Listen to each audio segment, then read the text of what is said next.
நண்பர்கள் அனைவருக்கும் வணக்கம். நீங்க இதுவரை நமது சேனலை சப்ஸ்கிரைப் பண்ணலன்னா மறக்காம சப்ஸ்கிரைப் பண்ணிருங்க. உங்களுடைய நண்பர்களுக்கும் இந்த சேனலை ஷேர் பண்ணுங்க. மாவட்ட நீதிமன்ற பணிக்கான அலுவலக உதவியாளர், மசால்ச்சி, நைட் வாட்ச்மேன் போன்ற பல்வேறு பணியிடங்களுக்கு பார்த்தீங்கன்னா ரிசல்ட் வெளியிட்டிருந்தாங்க. செலெக்ஷன் லிஸ்ட்டும் வெளியிட்டிருந்தாங்க. டாக்குமெண்ட் வெரிஃபிகேஷன் நெக்ஸ்ட் வீக்ல இருந்து உங்களுக்கு ஸ்டார்ட் ஆகுது. இப்போ இருந்தே எல்லா டாக்குமெண்ட்டும் சரி பண்ணி ரெடி பண்ணி வச்சுக்கோங்க. அதில் ரொம்ப முக்கியமான சான்றிதழ்னு பார்த்தீங்கன்னா நன்னடத்தை சான்றிதழ். இதை ரொம்ப கவனமாக இது பண்ணணும். நிறைய பேர் ஆன்லைன் அப்ளிகேஷன் போடும்போது பார்த்தீங்க அப்படின்னா இந்த யார்கிட்ட வாங்கணும் அப்படின்னே உங்களுக்கு தெரியாமல் போட்டிருப்பீங்க. சொந்த ரிலேட்டிவ்கிட்ட கூட நீங்கள் இந்த கான்டாக்ட் 32 பேரை போட்டிருப்பீங்க. அண்ணன், தம்பி, அதுமாரி சித்தப்பா பையன், அந்த மாதிரி உங்கள் ரிலேட்டிவ்லேயே கான்டாக்ட் பர்சனாக போட்டிருப்பீங்க. அந்த மாதிரி நீங்கள் போடக்கூடாது. அந்த மாதிரி போட்டிங்கன்னா உங்களுக்கு அதை ஏற்றுக்கிற மாட்டாங்க. சரி, அந்த கான்டாக்ட் சர்டிஃபிகேட் அங்கே ஆன்லைன் அப்ளிகேஷன் கொடுக்கும்போது நீங்கள் ஏதாவது மிஸ்டேக் பண்ணியிருந்தீங்க அப்படின்னா இப்போ நீங்கள் கரெக்டாக இது பண்ணிக்கங்க. அது மாதிரி இந்த நோட்டிஃபிகேஷன் நம்பர் எப்படி பார்க்குறது அப்படிங்கிறதையும் இந்த வீடியோவில் நம்ம நன்னடத்தை சான்றிதழ் இந்த இதை தான் பிரிண்ட் எடுக்கணும். இதில் உங்களுடைய பேர் தமிழில் தான் இருக்கணும், இங்கிலீஷில் இருக்கக்கூடாது. தகப்பனார் பேர் தான் இருக்கும், கணவர் பேர் வரக்கூடாது. சரிங்களா? தப்பு பண்ணிடாதீங்க. உங்கள் நிறைய ஃப்ரெண்ட்ஸுகளுக்கு தயவுசெய்து குரூப்பில் ஷேர் பண்ணுங்கள். ஏன்னா பாவம் அவங்களுக்கு மிஸ்டேக் ஆயிரும். ஆதார் கார்டில் என்ன அட்ரஸ் இருக்கோ அதை தான் கொடுக்கணும். கொடுத்து குறைஞ்சபட்சம் ஒரு 10 ஆண்டுகள் இல்லைன்னா குறைஞ்சபட்சம் 5 ஆண்டுகள் இருக்கணும். இந்த 2 வருஷம் 3 வருஷம்லாம் இதாகாது. அதுக்கடுத்து பார்த்தீங்கன்னா அறிவிக்கை எண். இந்த அறிவிக்கை நம்பர்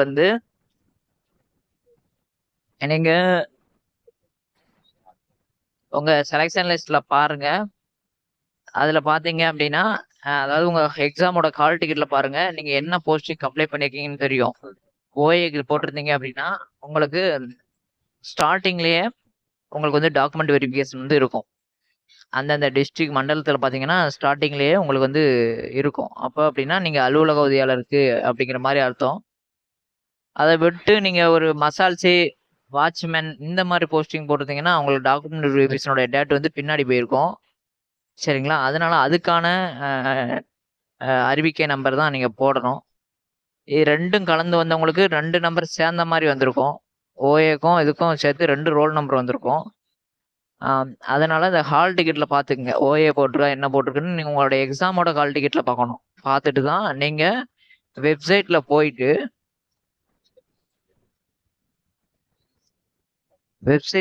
இந்த மாதிரி இந்த இடத்துல வச்சுட்டு எம்ஹெச்சி மதுரை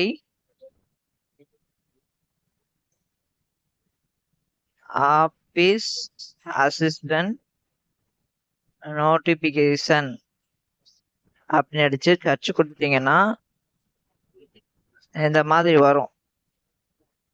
இந்த மாதிரி அவங்களுக்கு வரும். இந்த மாதிரியும் வரும். எம்ஹெச்சி மதுரை என்ற இணையவழி ஏப்ரல் 28 ஏப்ரல் 2024 ஒவ்வொரு டிஸ்ட்ரிக்டும் நீங்க போட்டீங்கன்னா இந்த மாதிரி காமிச்சிரும். அந்த ஆப்ஷன்ல நீங்க கிளிக் பண்ணிட்டீங்க அப்படின்னா இந்த மாதிரி ஒரு இடத்துல வரும். நீங்க என்ன போஸ்டிங் இந்த இடத்துல பாருங்க, நகல் பிரிவு உதவியாளர், அலுவலக உதவியாளர் அப்படிங்கிற மென்ஷன் அந்த நோட்டிபிகேஷன் வந்துடும். அதுல மேல அறிவிக்கை எண் பாத்தீங்களா 124/2024. இது ஒவ்வொரு மாவட்டத்துக்கும் வேறுபடும். விருதுநகர் மாவட்டம் பார்த்தீங்கன்னா 171 140 வரும். சரிங்களா? நான் சொன்ன மாதிரி நீங்கள் டைப் பண்ணீங்கன்னா அந்த இந்த மாதிரி நோட்டிஃபிகேஷன் நம்பர் தெரியும். அதை நீங்கள் இந்த இடத்துல நீங்கள் அவங்கள ஃபில் பண்ண சொல்லணும். ஒரு பேப்பரை எழுதி கொடுத்தீங்கன்னா அவங்க உங்களுக்கு அட்டஸ்டேஷன் போடுறவங்க எழுதி கொடுத்துருவாங்க. கொடுத்துட்டு இந்த இடத்துல ஆஃபீஸ் அசிஸ்டண்ட் என்னென்ன போஸ்டிங் அப்ளை பண்ணீங்களோ அதை இந்த இடத்துல மென்ஷன் பண்ணிடணும். இந்த இடத்துல மென்ஷன் பண்ணிட்டு கையெழுத்து இந்த இடத்துல தான் வரணும், கீழே போடக்கூடாது. இந்த இடத்துல உங்களுக்கு சைன் பண்றவங்க நாள், இடம், அவருடைய பேரு, அவருடைய அட்ரஸ், இந்த இடத்துல கண்டிப்பா அவருடைய மொபைல் நம்பர் கண்டிப்பா இருக்கணும். சரிங்களா? அந்த இப்ப ஏற்கனவே வாங்கினவங்க இதை காமிக்க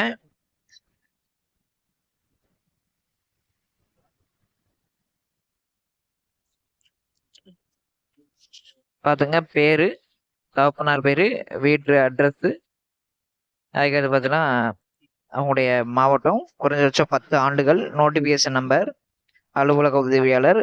சரிங்களா? முடிஞ்ச அளவு ஸ்கூல் கச்சம்கிட்ட வாங்கிருங்க, அதான் நல்லது. ஸ்கூல் கச்சமும் அதுக்கப்புறம் பார்த்தீங்கன்னா ஒரு டாக்டரு, அதுக்கப்புறம் பார்த்தீங்கன்னா ஒரு விஏஓ. சரிங்களா? நீங்க நெறைய பேர் வந்து பார்த்தீங்கன்னா, அந்த கான்டாக்ட் பெர்சன் சர்டிஃபிகேட் வந்து ரொம்ப யார் பேர போட்டோன்னு உங்களுக்கு தெரியாது. கன்ஃப்யூஷனா இருக்கும். அதனால மாத்தி மாத்தி வாங்கிட்டு போ வேண்டாம். சரிங்களா? நீங்க கான்டாக்ட் பெர்சன் குடுத்தா உங்க ரிலேட்டிவா இருக்கக்கூடாது. சரிங்களா? முடிஞ்ச அளவு உங்க பக்கத்துல இருக்கிற ஸ்கூலு, அதே மாரி பார்த்தீங்கன்னா, டாக்டரு இவங்கட்ட வாங்கிட்டு போயிறது தான் நல்லது. சரிங்களா? இதுல ஏதாவது உங்களுக்கு டவுட் இருந்தது அப்டின்னா, நீங்க மறக்காம கமெண்ட் பாக்ஸ்ல கமெண்ட் பண்ணுங்க. நன்றி, வணக்கம்.